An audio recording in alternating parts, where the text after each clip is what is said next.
Were the vows too hard to keep? No, Dominique. For years I kept them. Gladly. Proudly. Even as a boy, I was so devout that it seemed to all my family that I should give up the world. I was still very young when I went into the monastery. And when it came time to take the eternal vows, I did not hesitate. It never occurred to me to go out again into the world, as many novices did. I was at peace there. I was happy. Happy, Boris? It was a lonely sort of happiness, yes. But it was happiness. I worked in the fields and the gardens. I lived in the sun and the rain. I worked close to the earth, day after day. And at night, there was the long, plain chapel where I prayed, where God seemed very near. I was happy.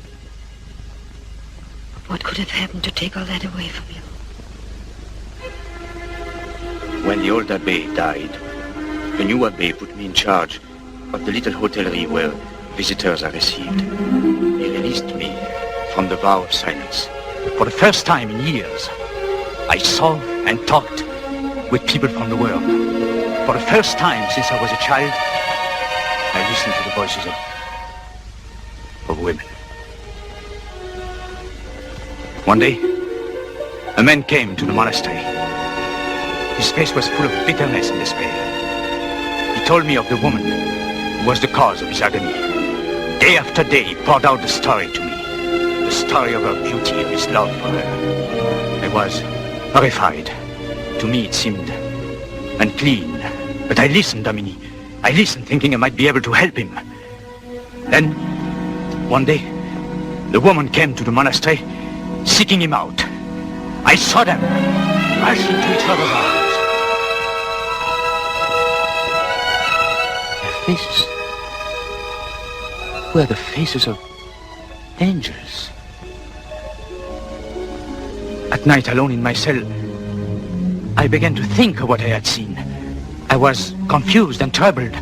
I began to realize how much I had denied myself forever. I would look out over the monastery walls toward the lights of the city and think, they are living there, those people.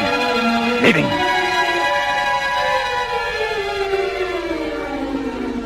I fled from the monastery. But I never lived, Dominique. I was tortured by the thought of what I had done. Then, I met you.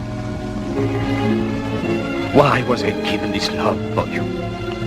This crying out for the flesh, the heart of you?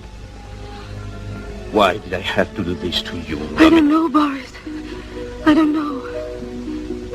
When I stood with you at the church that day, I felt as if I was being born again. And now... Dominique, I tried to tell you. I tried to give you up. I couldn't.